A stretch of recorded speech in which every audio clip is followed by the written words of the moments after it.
Hello everyone, welcome back. हम अपना pharmaceutics 1 पढ़ रहे हैं एंड आज हम नेक्स्ट चैप्टर स्टार्ट करेंगे जिसका नाम है एक्सट्रैक्शन प्रोसेसेस। ठीक है। सो बेसिकली एक्सट्रैक्शन एक इंग्लिश वर्ड है। अगर उसको हम लोकल लैंग्वेज में समझे तो क्या मतलब होता है कि लाइक कोई भी क्रूड समथिंग, कुछ भी चीज़। क्रूड का मतलब क्या पहले समझते हैं कि जो हमको ना डायरेक्टली या तो प्लांट से मिल रहा है या एनिमल से मिल रहा है। जैसे कि हमें कोई प्लांट की रूट हम यूज़ करते हैं और सबसे अच्छा एग्जाम्पल है एक्सट्रैक्शन का ये हो सकता है जिंजर। जिंजर में हम क्या कर रहे हैं, ये डायरेक्टली एक प्लांट सोर्स है, तो एक तरह का क्रूड है। ये अपनी फार्मास्यूटिक्स में भी इंपॉर्टेंट है। ठीक है, टिंक्चर होते हैं जिंजर के। तो क्या करते हैं, हम जिंजर को ले रहे हैं। अब जब अपनी किचन में हम यूज करते हैं, जिंजर लेते हैं, उसका जूस निकालते एक तरह से, या तो उसको ओखली में कूटते हैं या फिर उसको लाइक क्रश करते हैं, समथिंग करके उसका जूस निकालते हैं। हम क्या कर रहे हैं, यहाँ पे उसके जूस को एक्सट्रैक्ट कर रहे हैं। तो वही एक्सट्रैक्शन का प्रोसीजर है। बस अपनी फार्मेसी में हम देखते हैं एक्सट्रैक्शन का सिर्फ एक दो प्रोसीजर नहीं होता है, बहुत मेथड होते हैं एक्सट्रैक्ट करने के। ठीक है, तो हमें वही चीज पढ़नी है यहाँ पे। सो एक्सट्रैक्शन प्रोसीजर की बात करते हैं। It is a treatment. क्या है एक्सट्रैक्शन की एक तरह का ट्रीटमेंट है of plant and animal tissue bye solvent. कि सोलवेंट की हेल्प से, किसी भी तरह का सोलवेंट है उसकी हेल्प से अगर हम प्लांट और एनिमल टिश्यू से कुछ एक्सट्रैक्ट कर रहे हैं, उसको बोला गया है where by medicinally active constituents are dissolved and most inert metal remain undissolved. इसमें हम क्या करते हैं, देखो हम यहाँ पे अब किचन की बात तो नहीं कर रहे हैं, हम अपनी फार्मेसी की बात कर रहे हैं। तो यहाँ हमको किससे मतलब है, यहाँ हमको मेडिसिन से मतलब है, एपीआई से मतलब है।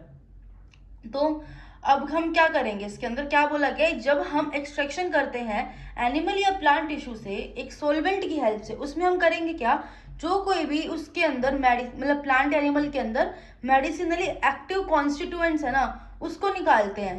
ठीक है, और उसमें होता क्या है, अब सिंपल सी बात है, अदरक है, अदरक का जिंजर का जो जूस निकल जाएगा वो काम का है। उसको जो रेशा ऊपर फाइबर बचेगा वो तो काम का नहीं है, हमको वो नहीं चाहिए। तो यहाँ पे भी वही चीज है कि हम क्या करते हैं, सॉल्वेंट की हेल्प से एक्सट्रैक्शन करते हैं, जिससे हम क्या निकालते हैं, मेडिसिनली एक्टिव कॉन्स्टिट्यूएंट निकाल लेते हैं जो कि डिजोल्व होते हैं। लेकिन कुछ एक इनर्ट मैटर भी होते हैं जो कि अनडिजोल्व होते हैं, वो अलग बच जाते हैं।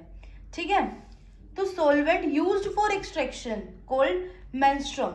ऐसा सोलवेंट जिसको यूज किया जाता है एक्सट्रैक्शन में, जैसे कि पानी डाल रहे हैं, एक्सट्रैक्शन में यूज किया जा रहा है। जैसे कि ना आप कोई भी सपोज करो आयुर्वेदा की बात करें, हम कोई पत्ती वगैरह कूट रहे हैं, लाइक कड़ी पत्ता हो गया, तुलसी हो गया, इनको अगर हम कूट रहे हैं अच्छे तरीके से, हम क्या करते हैं, इनका जो रस निकलता नहीं है, जूस नहीं निकलता, हम थोड़ा सा उसके अंदर क्या डालते हैं, पानी डाल देते हैं। सॉल्वेंट डाला ना, तो उसकी वजह से अच्छे से एक्सट्रैक्ट हो जाता है। तो वही ऐसे सॉल्वेंट जो एक्सट्रैक्शन में यूज किया जाता है उसको हम बोलते हैं menstruum. Inert insoluble material that remain after extraction called mark. ऐसा इनसोल्यूबल मटेरियल जो कि इनर्ट है, मतलब कोई रिएक्ट नहीं करे किसी से, ऐसा इनसोल्यूबल मटेरियल जो रब बच जाता है कब, एक्सट्रैक्शन के बाद में, उसको हम बोलते हैं मार्क। ठीक है, सो वेरियस प्रोसेस होते हैं एक्सट्रैक्शन के जो प्रिपेयर करते हैं वेरियस प्रिपरेशंस को। लाइक एक्सट्रैक्शन है, एक्सट्रैक्शन एक ही मेथड से तो नहीं हो रहा है, बहुत बहुत मेथड से हो रहा है, जिससे हम बहुत सारी प्रिपरेशंस को प्रिपेयर कर रहे हैं। प्रिपरेशंस जैसे कि स्पिरिट्स हो गई, एलिक्सर्स हो गए, ठीक है, टिंक्चर हो गए। तो इन सभी प्रिपरेशन को हम बोलते हैं गैलिकल्स। क्या बोलते हैं, गैलिंकल्स, अजीब सही नाम है ये। ठीक है, तो solvent use for extraction process, जो सोलवेंट है एक्सट्रैक्शन प्रोसेस के लिए जो यूज किया जाता है वो कैसे, हम क्या क्या रखते हैं स्पेशली, देखो water is a universal solvent. वो तो पहले उसकी चीज समझ लेते हैं, ऐसा होना कैसा चाहिए हमारा solvent. Solvent should have capacity to penetrating the tissue of drug. पहली बात तो ये कि सोलवेंट ऐसा होना चाहिए कि वो इतनी अच्छी कैपेसिटी है उसके अंदर कि वो जो टिश्यू है ना ड्रग का, उसके अंदर तक पेनिट्रेट कर जाए। एंड डिजोल्व एक्टिव प्रिंसिपल्स, और जितने भी एक्टिव प्रिंसिपल्स हैं उनको सबको डिजोल्व कर दे। तो उसके लिए हमारा वाटर होता है, जैसे थोड़ी देर पहले मैंने बोला था water is universal solvent. So water सबसे पहले पढ़ते हैं, it is a solvent for protein, colouring matter, gums, glycoside, sugar, enzyme, organic acid, organic salt, इन सब के लिए वाटर रहता है एज अ गुड सॉल्वेंट। लेकिन जो वैक्स हो गया, फैट हो गया, फिक्स्ड ऑयल हो गया, वहां वाटर इनसोल्यूबल। आप समझते हैं ऑयल बेस्ड है सब चीजें, तो वाटर इसमें सोल्यूबल नहीं होएगा। तो वाटर से एडवांटेजेस क्या क्या होती है, चीप होता है, सस्ता है, नॉन टॉक्सिक है, नॉन इन्फ्लामेबल है, और वाइल्ड सोलवेंट एक्शन, बहुत ज़्यादा सोलवेंट एक्शन रखता है बहुत सारी चीज़ें इसमें घुल जाती है अच्छे से। तो इसकी एडवांटेजेस होगी वाटर की। कुछ डिसएडवांटेजेस भी हैं, जैसे कि क्या, dissolve wide range of substance which are undesirable also interfere with clarity. क्या करता है वाटर, इतना ज्यादा डिजोल्व करता है ना चीजों को, हर तरह की चीज को डिजोल्व कर देता है, तो कई बार जो चीजें हमें नहीं चाहिए अपनी प्रिपरेशन में उसको भी डिजोल्व कर देता है, क्लैरिटी का इशू आ जाता है हमारी फाइनल प्रिपरेशन में। और अब वाटर है तो मोल्ड और बैक्टीरिया जल्दी जल्दी ग्रो करते हैं इसके अंदर, तो इसलिए इससे प्रिजर्वेटिव्स भी डालने पड़ जाते हैं। अगर हम कभी कोई क्रूड ड्रग्स ले रहे हैं ना, जैसे कि क्रूड ड्रग्स आपको बताया ही है, अगर आप कोई क्रूड ड्रग्स ले रहे हो उसके अंदर वाटर है तो बहुत जल्दी चांसेस है वो खराब हो जाते हैं, क्योंकि उसके अंदर बैक्टीरिया इन्फेक्शन वगैरह हो जाता है, मोल्ड आ जाता है उसके अंदर, ग्रो कर जाता है, तो इसलिए प्रिजर्वेटिव भी डालने जरूरी हो जाते हैं। Water cause hydrolysis, water hydrolysis भी कोज कर देता है, ठीक है। और large amount of heat required to concentrate aqueous preparation than non aqueous preparation. जैसे कि आपने कुछ एक्सट्रैक्ट निकाला, उसको आपको कंसंट्रेशन मतलब कंसंट्रेटेड फॉर्म में करना है, कंसंट्रेशन बढ़ानी है, तो वहाँ पे अगर आपकी एक्वस प्रिपरेशन है उसको ज़्यादा हीट देनी पड़ती है, ज़्यादा देर तक हीट दोगे कि वो कंसंट्रेट हो जाए, जबकि नॉन एक्वस में ज़्यादा हीट नहीं देने की जरूरत पड़ती, ठीक है। तो पहला तो हो गया हमारा वाटर, दूसरा हो गया हमारा एल्कोहल, जिसको सॉल्वेंट की तरह यूज करेंगे। It is solvent of alkaloids, glycoside, volatile oil and resins, इन सब के लिए सॉल्वेंट रहता है। Alcohol dissolve many form of colouring matter, tannins, organic acid and salts.